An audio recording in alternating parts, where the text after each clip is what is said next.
तुम ये दो लोग देख रहे हो, इन्होंने इंडियन ई कॉमर्स मार्केट में वो चीज कर दी है जो आज तक किसी भी ब्रांड ने नहीं की है, और वो चीज है मुनाफा। इंडियन ई कॉमर्स वर्ल्ड के अंदर इतना ज्यादा कंपटीशन है कि हर साल 50 नई कंपनीज आती है और उसमें से 49 कंपनीज फेल हो जाती हैं। और जो बची हुई एक कंपनी भी है ना, वो अपने सर्वाइवल के लिए अंधा पैसा बर्न करती रहती है। इंडिया के लीडिंग ई कॉमर्स ब्रांड्स के अंदर एक भी ऐसा प्लेटफॉर्म नहीं है जिसने आज तक एक भी रुपए का प्रॉफिट किया हो, बट इन्होंने 2023 के अंदर अपना पहला प्रॉफिट रिपोर्ट किया था। इन दो लोगों ने कुछ ऐसे कदम उठाए जिसकी वजह से इनकी वेबसाइट और ऐप से आज तक 25 करोड़ से भी ज्यादा लोगों ने शॉपिंग करी है, और ये नंबर 2017 के अंदर सिर्फ 13,000 था। और ये कैसे कैसे ग्रो करा उसकी मेरे पास पूरी एक लिस्ट है। जैसे 2017 में 13,000, 2018 में 5,50,000, 2019 में 25 लाख और आज की डेट में 2024 में 25 करोड़ से भी ज्यादा है। और तुम लोग ऊपर के चार्ट के अंदर बहुत ही क्लियरली ये चीज देख सकते हो कि तुम लोग इनकी सक्सेस को दो पार्ट्स में डिवाइड कर सकते हो। एक पार्ट है 2020 से पहले और दूसरा पार्ट है 2020 के बाद। 2018 या 19 के अंदर तुम लोगों को याद होगा कि लोग अपने व्हाट्सएप की स्टोरी के अंदर प्रोडक्ट्स की इमेजेस डालते थे और उसको बेचने की ट्राई करते थे। उनमें से मैक्सिमम प्रोडक्ट्स इन्हीं की वेबसाइट से खरीद के आगे रीसेल किए जाते थे। इन्होंने मार्केट के अंदर एंटर करने से पहले ही सोच लिया था कि मार्केट के अंदर ऑलरेडी एग्जिस्टिंग प्लेयर्स बहुत ज्यादा बड़े हैं जिनके पास खर्चने के लिए लाखों करोड़ों की इन्वेस्टमेंट है। तो अगर उनसे फाइट करनी है तो या तो उनसे ज्यादा पैसा चाहिए या फिर चाहिए जुगाड़, जो इंडिया में धंधा बनाने के लिए एनी हाउ चाहिए ही होता है। इन्होंने खुद को एक डायरेक्ट ई कॉमर्स वेबसाइट बनाने के बजाय एक ड्रॉप शिपिंग मॉडल बनने के ऊपर फोकस किया, जिसको ऑपरेट करने के लिए किसी को भी इनकी वेबसाइट या ऐप को विजिट करने की नीड नहीं थी। अब वो सारा बिजनेस डायरेक्टली व्हाट्सएप के ऊपर ऑपरेट कर सकते थे। इन्होंने अपने धंधे में ऐसा दिमाग लगाया कि इन्होंने अपने कस्टमर्स को ही अपना सेलर बना दिया, जो इनका सामान आगे जाके बेच के आ रहे थे। और इनका ये बिजनेस मॉडल बहुत ही ज्यादा स्मूथ चल रहा था। बट 2020 के अंदर इनका आता है एक टर्निंग पॉइंट, कोविड, जिसने काफी धंधे बना दिए और काफी धंधों को पूरी तरह से खत्म कर दिया। कोविड के अंदर ऑलमोस्ट हर वो धंधा खत्म हो गया था जो खुद को ऑनलाइन ट्रांसफॉर्म नहीं कर पाया था। और कोविड के बाद इन्होंने देखा कि काफी सारे रीसेलर्स और कस्टमर प्रोडक्ट्स अपने खुद के लिए ऑर्डर कर रहे हैं, ना कि उनको रीसेल कर रहे हैं। तो वो डेटा देख के इन्होंने खुद को एक ई कॉमर्स प्लेटफॉर्म के अंदर कन्वर्ट करने का सोचा और खुद को already existing e commerce players के अंदर सर्वाइव करने के लिए इन्होंने काफी बेसिक मॉड्यूल्स को चेंज किया, जो इन्होंने पहले भी कर रखा था, बट शायद वो चेंजेस इनफ नहीं थे। इनकी कंपनी के दो सीक्रेट्स है जो इनको किसी भी ऑलरेडी एग्जिस्टिंग ई कॉमर्स प्लेटफॉर्म से अलग बनाती है। और कोविड के बाद जब इन्होंने खुद को ई कॉमर्स प्लेटफॉर्म के अंदर कन्वर्ट कर लिया तो इन्होंने दो सीक्रेट्स को और इनेबल कर दिया। और वो चार सीक्रेट की वजह से इनकी स्ट्रेटेजीज का ऐसा डेडली कॉम्बिनेशन बन गया था जिसकी वजह से ये लोग आज यहाँ पे हैं। इनकी सबसे पहली की स्ट्रेटेजी थी जीरो कमीशन पॉलिसी।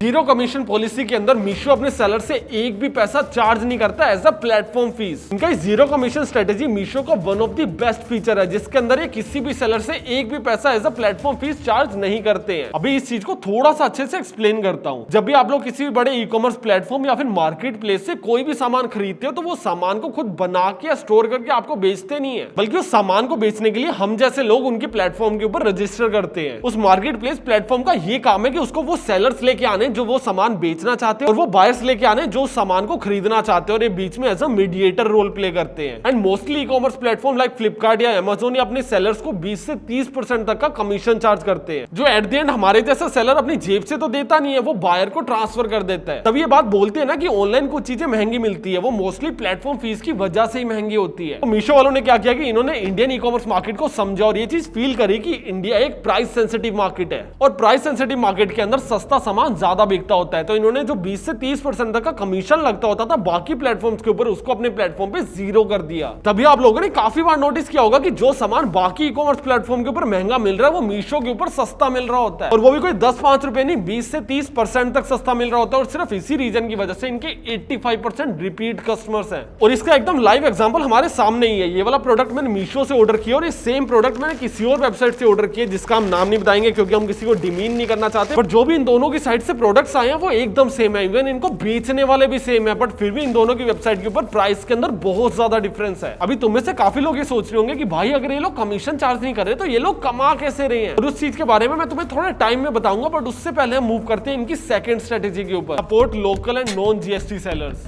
इन्होंने अपने प्लेटफॉर्म के ऊपर बड़े बड़े ब्रांड्स को अप्रोच करने के बजाय लोकल सेलर्स को अप्रोच करना प्रेफर किया, और सिर्फ उन्हीं की वजह से इनकी वेबसाइट के ऊपर ऐसी चीजें मिलती है जो किसी भी ई कॉमर्स वेबसाइट के ऊपर इजीली अवेलेबल नहीं है। जितने कस्टमर मीशो को वैल्यू फॉर मनी के लिए यूज करते हैं ना, उतने कस्टमर इनको यूनिक प्रोडक्ट्स के लिए भी यूज करते हैं। जो भी वो बेसिक सा जरूरत का सामान होता है ना, जो आपको आपकी लोकल मार्केट में मिलता है बट ऑनलाइन नहीं मिलता, वो आपको इनके प्लेटफॉर्म पे मिल जाएगा। और ये सारा वो सामान होता है जिसको आपको देखने के बाद पता चलता है कि हाँ यार ये भी काम आ सकते हैं और बहुत काम आ सकते हैं। वो सारा का सारा सामान आपको इनके प्लेटफॉर्म पे मिलेगा। और ये भी एक बहुत बड़ा रीजन है कि मैक्सिमम कस्टमर्स इनकी वेबसाइट के ऊपर रिपीट करते हैं। एंड इनका ये चीज अचीव करने का एक बहुत बड़ा मूव था, वो है मैंडेटरी जीएसटी को रिमूव करना। जीएसटी एक गवर्नमेंट रूल है कि आपको बिजनेस करने के लिए जीएसटी की रिक्वायरमेंट होती है और उसके ऊपर कुछ छूट भी है, जिसका बेनिफिट मीशो ने उठाया और अपनी वेबसाइट के ऊपर लोगों को एज अ सेलर रजिस्टर करवाने के लिए जीएसटी को मैंडेटरी नहीं रखा। हाँ, उसकी कुछ कंडीशंस भी है कि आपका टोटल टर्नओवर साल का 40 लाख से कम होना चाहिए, जो कि एक अलग डिबेट है, बट इन्होंने जीएसटी को मैंडेटरी से हटा दिया था। इससे इनके प्लेटफॉर्म के साथ हर वो बंदा जुड़ने लगा जो ऑनलाइन बिजनेस करना तो चाहता था, बट उनको जीएसटी या फिर टैक्स के पचड़ों में नहीं पड़ना था। और इस सब की वजह से इनके प्लेटफॉर्म के साथ आज की डेट में 18 लाख सेलर्स काम कर रहे हैं। मतलब तो नंबर देख रहे हो, 18 lakh sellers, which is huge. And ये लोकल्स को सपोर्ट करने की वजह से इनके प्लेटफॉर्म ने एक यूनिक एज ले ली, जिसकी वजह से लोग मीशो को एज अ ब्रांड रिकॉग्नाइज करने लगे और पसंद भी करने लगे। और इसका एक बहुत बड़ा रीजन छुपा हुआ है इनके तीसरे सीक्रेट स्ट्रेटेजी या फिर यूएसपी के अंदर, जो है नॉन ब्रांडेड प्रोडक्ट्स। जैसे कि मैंने तुमको पहले पॉइंट के अंदर बताया था कि इंडिया एक प्राइस सेंसिटिव मार्केट है, तो यहाँ पे वही सामान ज्यादा बिकता है जिसका प्राइस कम हो। तो इन्होंने अपने प्लेटफॉर्म के ऊपर ज्यादा लग्जरी ब्रांड्स को ऑनबोर्ड करने की कोशिश ही नहीं की, क्योंकि इनके ओनर ने ये चीज बहुत पहले ही समझ ली थी कि एट द एंड ब्रांड के नाम पे कस्टमर सिर्फ ज्यादा पे करता है और वो इस फालतू के नंबर को अपने प्लेटफॉर्म से कट करना चाहते थे। और तुमको एक बहुत ही क्रेजी चीज शेयर करूं, आज की डेट में इनके प्लेटफॉर्म पे जितने भी प्रोडक्ट सेल होते हैं ना, उसके अंदर से 95% प्रोडक्ट अनब्रांडेड है। एंड उस सबका रीजन तो तुम्हें पता ही होगा, कॉस्ट को कम करना, SMEs, vocal for local and आत्मनिर्भर भारत एजेंडा को प्रमोट करना, जिसकी वजह से इनके प्लेटफॉर्म पे जितने भी प्रोडक्ट सेल होते हैं ना, उसके अंदर से 60% प्रोडक्ट की कॉस्ट 320 रुपीज से कम होती है। एंड इनकी सबसे लास्ट स्ट्रेटेजी है एसेट लाइट मॉडल।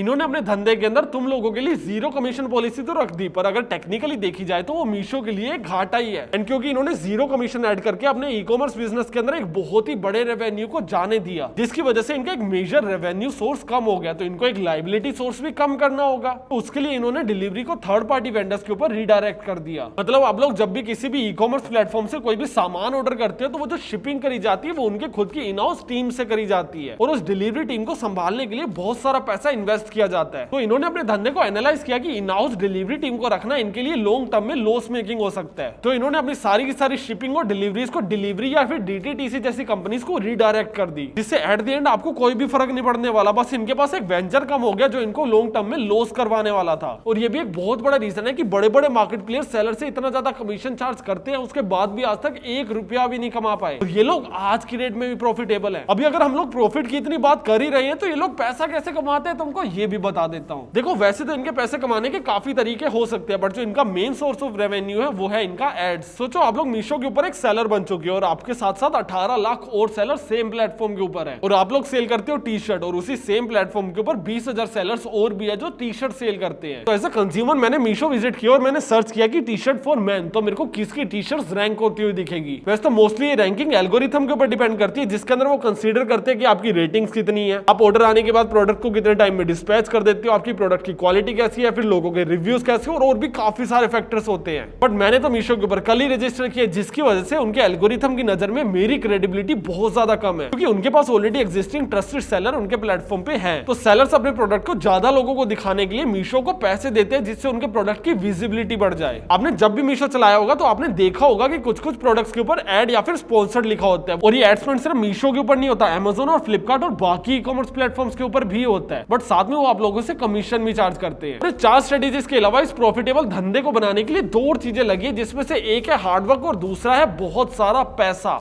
मीशो ने आज तक 1.1 बिलियन डॉलर्स तक रेज कर रखे हैं, और उनको पैसा देने वाला पता है कौन है? मेटा, सॉफ्टबैंक और भी काफी सारी बड़ी कंपनियां। तो सेलर्स अपने प्रोडक्ट को ज्यादा लोगों को दिखाने के लिए मीशो को पैसे देते हैं, जिससे उनके प्रोडक्ट की विजिबिलिटी बढ़ जाए। और अगर तुम लोग भी एक धंधा शुरू कर रहे हो जिसके अंदर आज के डेट में बहुत ज्यादा कॉम्पिटिशन है, तो उससे भागना या फिर डरना नहीं होता। मार्केट के अंदर घुसो और उसके सारे रूल्स ही चेंज कर दो, जैसे मीशो ने किया है, या फिर जैसे पहले भारत पे या फिर जियो ने किया था। मार्केट के अंदर एंट्री ली और पूरे के पूरे रूल्स ही चेंज कर दिए। या तो आप लोग मार्केट के अंदर इतना पैसा फेंक दो कि आपके कोई पास ही ना आ पाए, या फिर खुद की बुद्धि चलाओ, दिमाग लगाओ और एक ऐसा मार्केट बनाओ जिसके अंदर तुम खुद रह जाओ। और अभी नेक्स्ट वीडियो में किसकी केस स्टडी चाहिए मुझे कमेंट सेक्शन में बताओ, और अगर घर बैठे पैसा कमाना चाहते तो ये वाली वीडियो देख लेना। बाय।